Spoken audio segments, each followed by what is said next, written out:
जो सवाल किए थे उसमें बी का मान जैसे किसी में 6 था, किसी में 3 था, वो लिया था।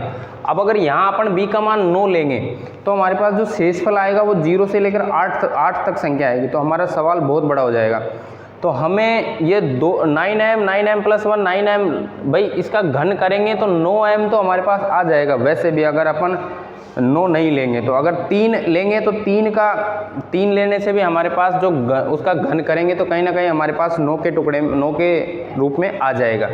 तो हम यहाँ पे जो b का मान 9 ना लेके, क्योंकि सवाल उससे भी हो जाएगा लेकिन बहुत बड़ा हो जाएगा, तो b का मान 9 ले लेके हम क्या लेंगे, 3 लेंगे। क्या लेंगे, 3। और अगर b का मान 3 लेंगे तो b का मान तो फिर हमारे पास जो शेषफल हो जाएगा, शेषफल r, तो शेषफल हमारे पास क्या हो जाएगा, 0 1 और 2, क्योंकि 3 लेने पर हमारे पास 3 ही शेषफल बचेंगे, 0 1 2। 9 लेने पर हमारे पास 9 शेषफल बच जाएंगे, तो वो हर एक के लिए अलग अलग हल करना पड़ेगा, तो वो सवाल काफ़ी लंबा हो जाएगा। सवाल सही हो जाएगा लेकिन लंबा बहुत हो जाएगा।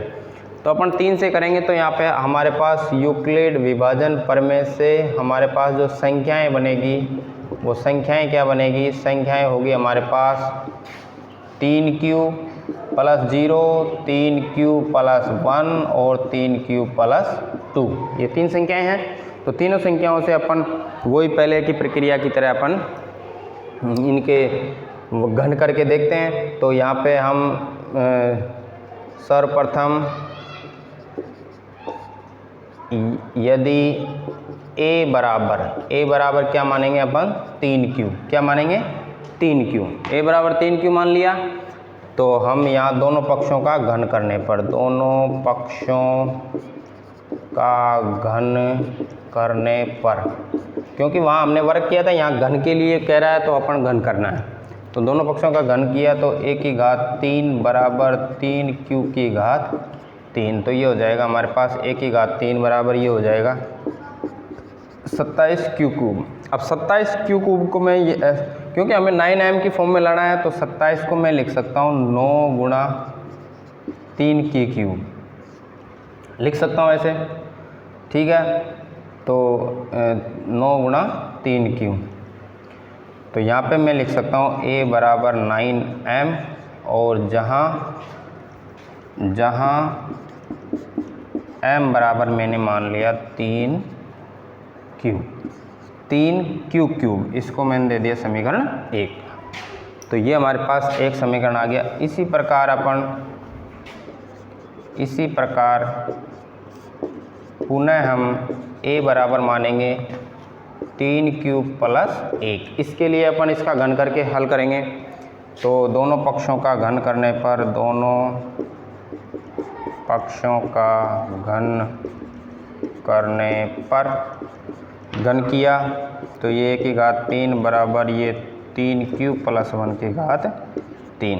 हमारे पास एक सूत्र होता है a प्लस b की घात होल क्यूब का, क्या होता है, a cube plus b cube plus 3a square b plus 3ab square. ये सूत्र हमें याद होना चाहिए, क्योंकि 10th क्लास में पढ़ते हैं तो ये हमारे जो बीजगणित के सूत्र हैं 10 12 15 सूत्र हैं, वो हमेशा हमें कंठस्थ याद होने चाहिए, वो कहीं ना कहीं सवालों में काम आते रहते हैं। तो ये हमें सवाल करना इसमें काम आएगा। तो ये a क्यूब बराबर हो जाएगा हमारे पास a क्यूब मतलब 27q cube plus b cube मतलब 1 प्लस 3a स्क्वायर b। तो देखो ये 3 हो जाएगा, 3a स्क्वायर की जगह आ जाएगा 9q स्क्वायर, और b की जगह आ जाएगा 1 प्लस 3a की जगह आ जाएगा 3q, और b की जगह आ जाएगा 1। इसको थोड़ा सा और हल करेंगे अपन, तो ये आ जाएगा 27q क्यूब प्लस 1 प्लस फिर ये 27q स्क्वायर प्लस 9q, ठीक है। इसको अपन थोड़ा सा और आगे हल करेंगे तो हमारे पास इधर आ जाएगा a क्यूब बराबर 27q क्यूब प्लस, मैं 27q स्क्वायर को आगे ले रहा हूँ, तो 27q square plus 9q plus 1 को मैंने लास्ट में लिख दिया। अब हम इसमें से क्या करते हैं कि a क्यूब बराबर 9 कॉमन ले लेते हैं। क्या हमें 9 के रूप में लाना है, तो 9 कॉमन लिया तो हमारे पास ये आ जाएगा 3q³ plus 3q² plus q और प्लस 1। तो मैं इसको लिख सकता हूँ a³ बराबर 9m प्लस 1, जहाँ जो m बराबर माना है हमने वो 3q³ 3q² प्लस q, और इसको दे दिया मैंने समीकरण 2। तो ये हमारे पास दूसरा समीकरण आ गया। इसी प्रकार अपन तीसरा समीकरण इसी प्रकार पुनः a बराबर अगला मानना है हमें 3q प्लस 2। तो वहाँ पे भी दोनों पक्षों का घन करने पर दोनों पक्षों का घन करने पर, तो दोनों पक्षों का घन किया तो क्या आया हमारे पास, a³ बराबर 3q प्लस 2³ इसको भी उसी सूत्र से खोला तो हमारे पास a³ बराबर हो जाएगा, ये हो जाएगा 27q³ प्लस 8 प्लस 3a² की जगह 9q²,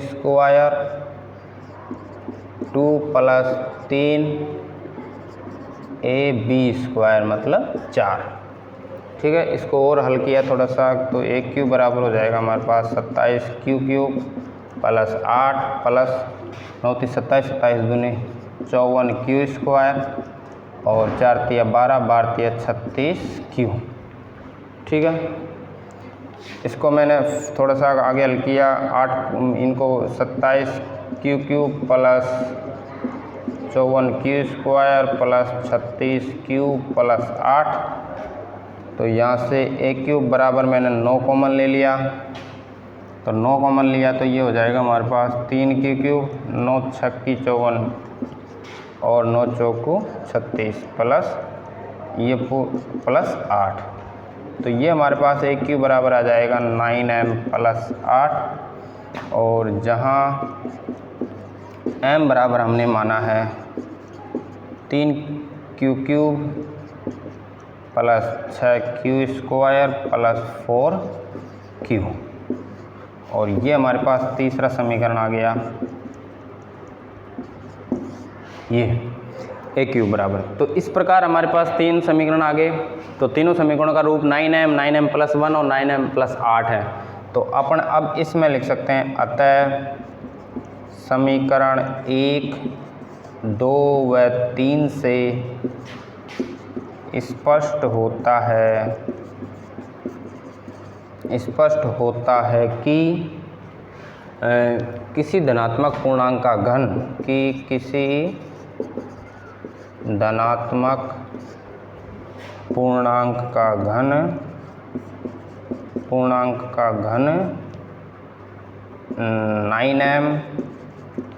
9m प्लस 1 तथा 9m प्लस 8 के रूप में होता है, आंसर। तो इस प्रकार बच्चों हमारे 1.1 के 5 सवाल कंप्लीट होते हैं, जो कि बहुत ही आसान, सबसे सरल तरीके से मैंने समझाने की कोशिश की है। उम्मीद है आपको बहुत अच्छे तरीके से समझ में आएगा और बहुत ही अच्छे तरीके से अपन बोर्ड की क्लास में, बोर्ड की कॉपी में इस सवालों को करेंगे। तो इन सवालों का थोड़ा सा ये है कि एक बार करने पर हो सकता है तुम्हारे समझ में नहीं आए, लेकिन तो अगर अपन इनको 1-2 बार ध्यान से देख के और थोड़ा सा ध्यान से अपन इनको समझने की कोशिश करेंगे तो 3-4 सवाल तो एक तरीके हैं, एक सेम तरीके के हैं, और एक और दो एक सवाल अलग तरीके के हैं। तो उनको अपन आसानी से हल कर सकते हैं, बशर्ते है कि अपन थोड़ा सा ध्यान से पढ़ें। वीडियो को बार बार देखें और अपने दोस्तों के साथ भी शेयर करें, जिससे कि उनको भी गणित समझने में आसानी हो और बहुत अच्छे और आसान तरीके से अपन गणित को पढ़ सकें। थैंक यू, धन्यवाद।